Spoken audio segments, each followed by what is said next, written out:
Got the old grocery getter here today, and something isn't right in here. Hey everybody, welcome back to the Flat Thunder Garage. This is the gold grocery getter here. It's a 2015 Ford Fusion, and looking in through the spokes on the rim here, the rear rotors aren't looking very good. I noticed several oil changes ago that the rear brake pads were getting pretty low, and I think they're pretty well spent based on the way the rotor looks. I'll bring you down here and let you take a look at it. So as you can see, there's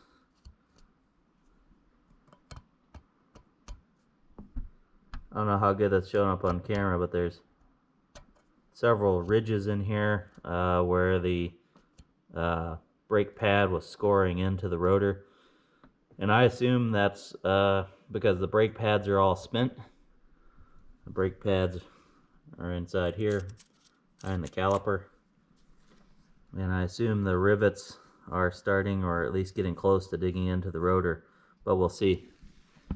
Today we're going to remove the rear brakes and replace and maintenance the rear brakes on this 2015 Ford Fusion.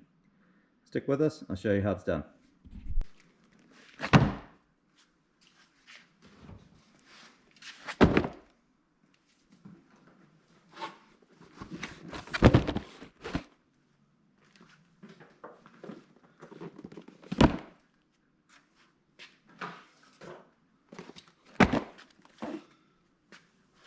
We got rotors, calipers, and pads. Let's get all this on box and on the car.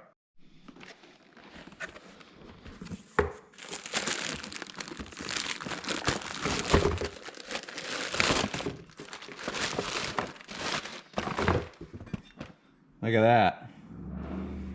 Sprung for the couple extra dollars. Somebody's got a piece of crap outside. Sprung for the coated rotors. They have this coating on them to help prevent rust.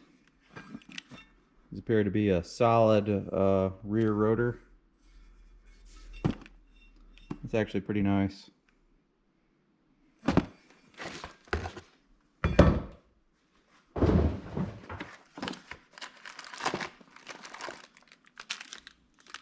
Have our new brake pads. Looks like it came with new hardware. I've never used spring clips like that before, so it's going to be kind of a learning process for me too.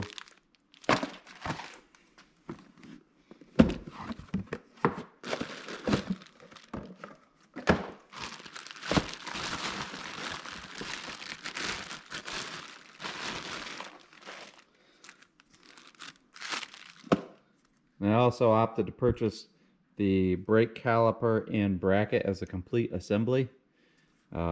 This is also coated. So it's got the slide pins and everything. Essentially, we can put the pads in this on both the old bracket, bolt the new guy in, hook up our hydraulic line, and we should be good to go. This does have the parking brake on it. I'm not 100% sure how that works. Looks like it's just a mechanical crank that spins out to apply the parking brake. Check it out. Casting says FOMOCO. I like that old stamping to identify that it's Ford Motor Company.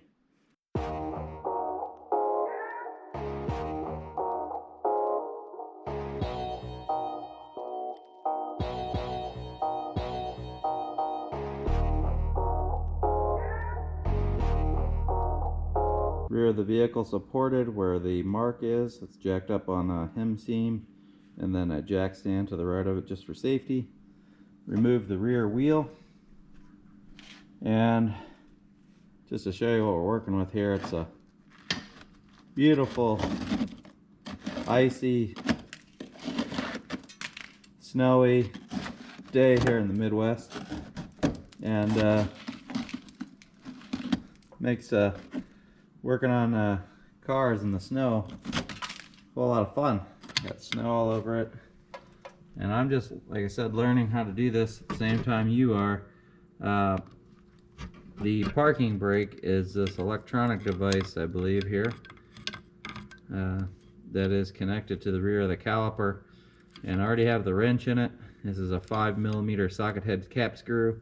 It has, get my hand in there, it has 2 screws, one here, one over on the other side. So first step is we're going to remove this parking brake mechanism from the caliper.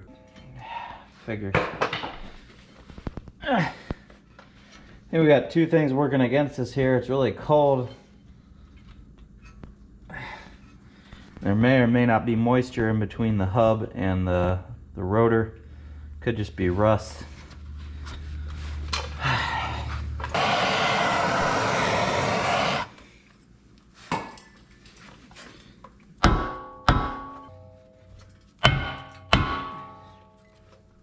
I think we're getting there. There we go. Took a little persuasion. There's a little crusty in there. Yeah, you can see on the rotor the pad had really bad contact in the back on the surface here. It's all grooved up. A little bit of rust in there. Front isn't quite as bad. It does have a lot of scoring in it though.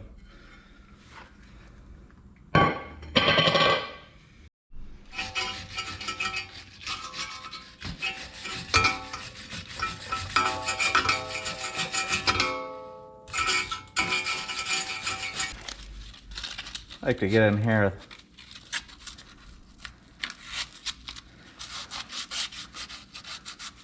a little bit of sandpaper to clean up this hub a little bit.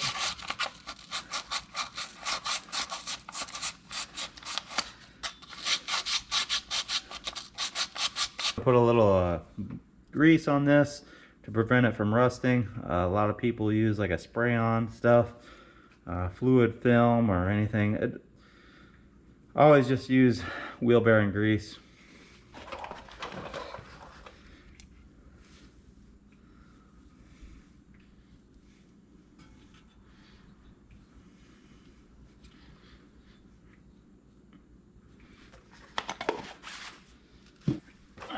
Here's our new rotor. It's all nice and shiny. It's coated with some anti-rust coating to try to help keep it clean and free of a bunch of rust. Oh yeah, that's nice. Back at the bench now. It's pretty cold out, so I'm gonna have to talk over the heater. Hope that doesn't bother you too much. This is the old brake caliper with the pads,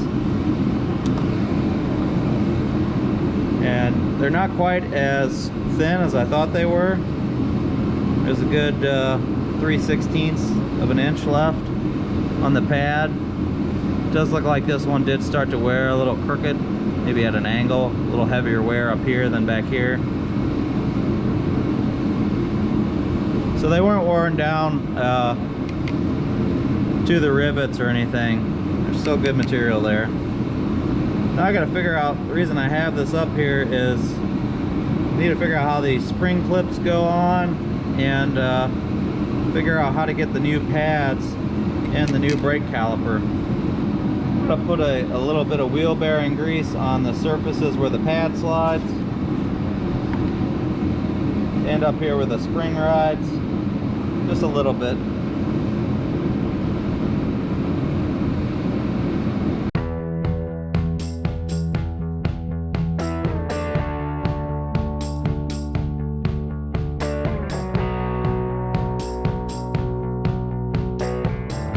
Also going to put a little bit on the plate here. I think this is an anti-rattle plate. So the one with the spring goes on the inside.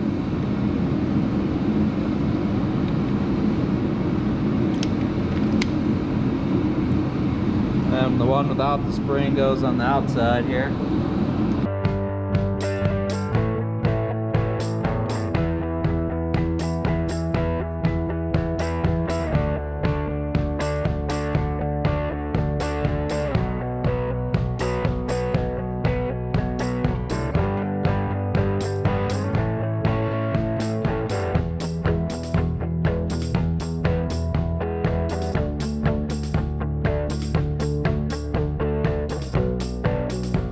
actually sell special lubricant instead of wheel bearing grease.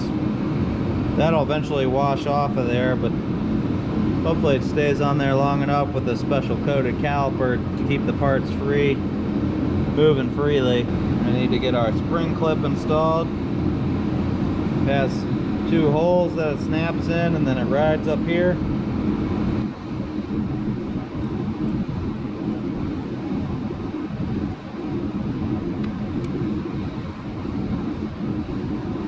Seemed pretty easy. Okay, got our both brake pads installed, our spring clip.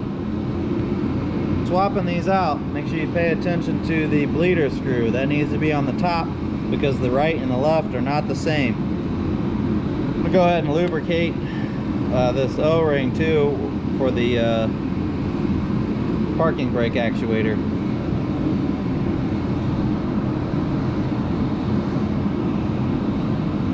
Okay, we're ready to go back on the car now. Installed. One thing that's important to note that I did not mention is the piston has a little round cutout right here, and you want that to correspond to a rivet on the brake pad.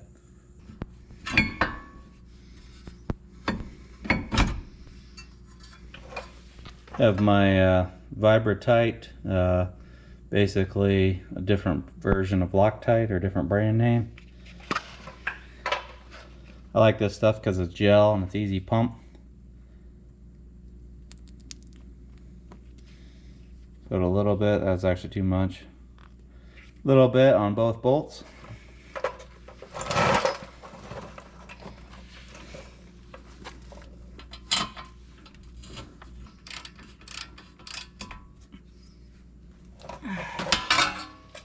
Try to get my torque wrench in here if it'll fit. There's the bottom one. Get the top one.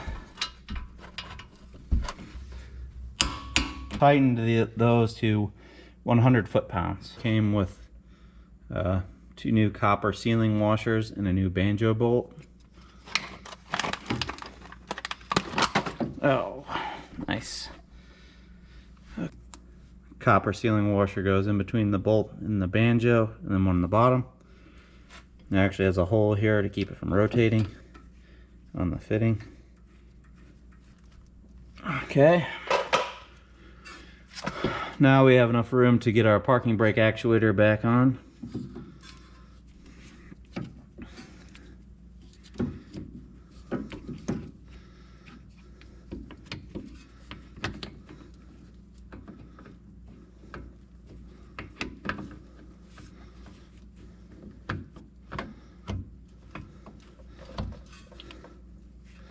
On this, you want to make sure that it engaged in the splines on your parking brake shaft there before you start tightening these bolts.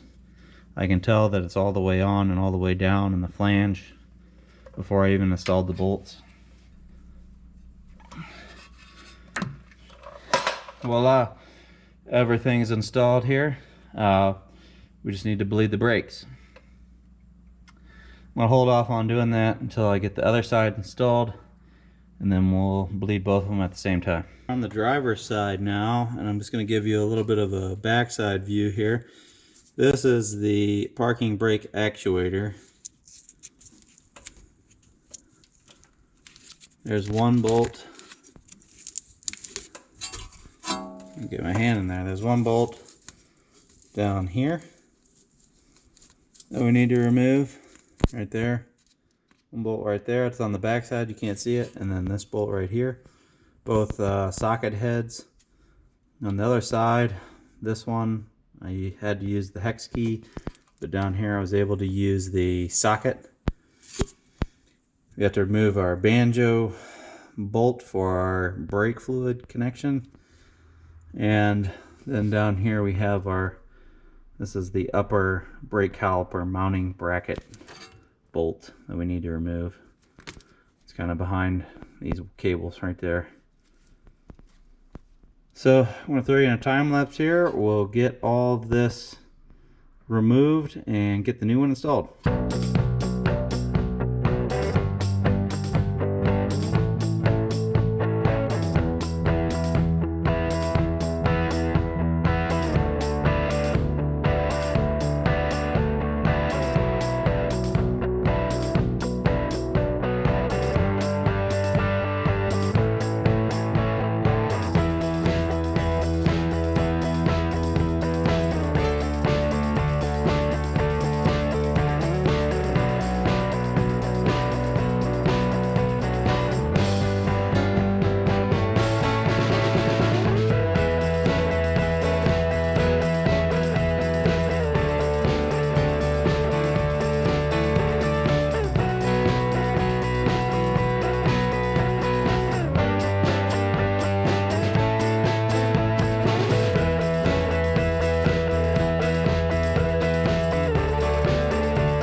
car calls for .4 brake fluid.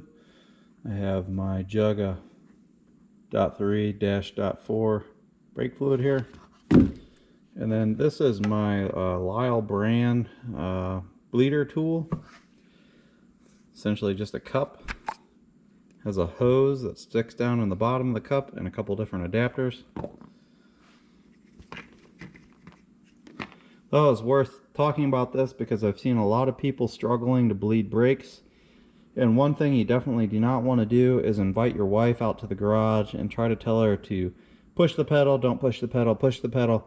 It's just a nightmare, and this thing just saves so much time. And to use this, you need to put a little bit of fluid in the bottom. So this pickup tube here is submerged.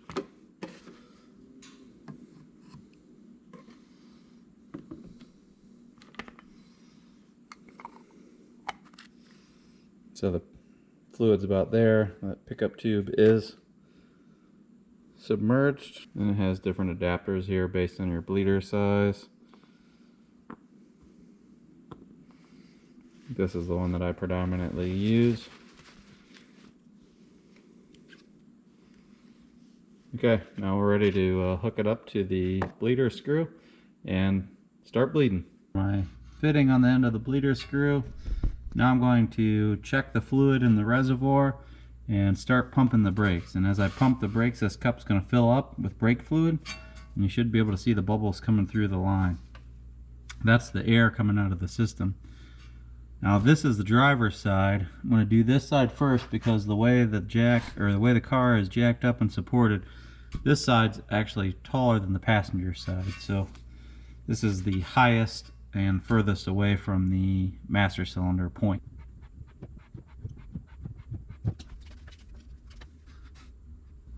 Oh, right there comes a big air bubble.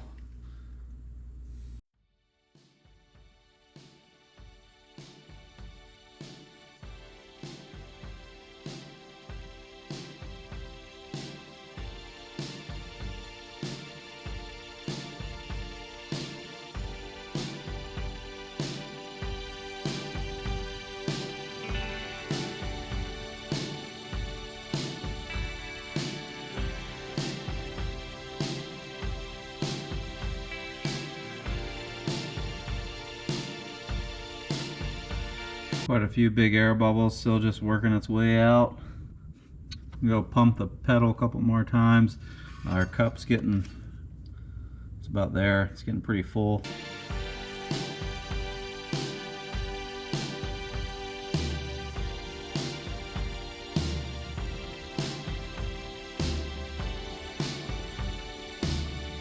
Okay, now we're gonna use our wrench here to seal this one up before we remove the line. Okay, I spared you all the details, but basically I followed the same procedure that we did on the other side, and I ended up doing this 3 times per side, hooking up the bleeder cup, slowly pumping the brakes until the fluid went in and filled the cup. So 3 times per side. This is going to be the last time. I'm going to look for any air bubbles in here as you're watching.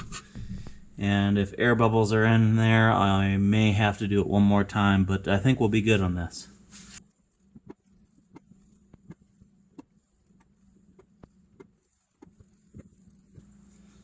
Okay, I don't see any air bubbles in the line, so I think we're good to go. Real quick before I forget, I didn't show it in the video.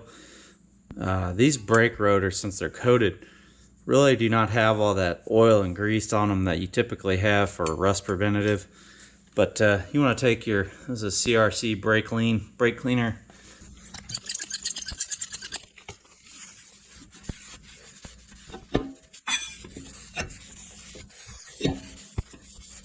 There you have it. I'm going to do both sides, obviously. You just want to get any of the excess oil and grease off of the actual rotor from packing and shipping. Pulled our wheel from the front of the car, we're moving it to the back for a simple tire rotation.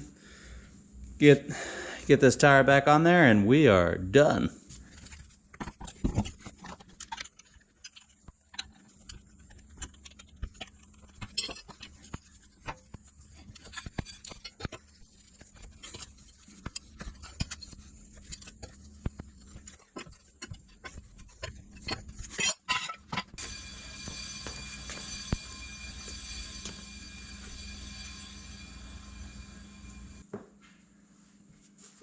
Wow, look at those shiny brakes. That's a big reason why I got the coated calipers and the coated brake rotors. These large spoke rims allow you to look in at the brakes, and these new brakes look great. They're not going to always stay that way, but the plating will definitely give them some extra protection. Well, that's a wrap on this 2015 Ford Fusion rear brake job.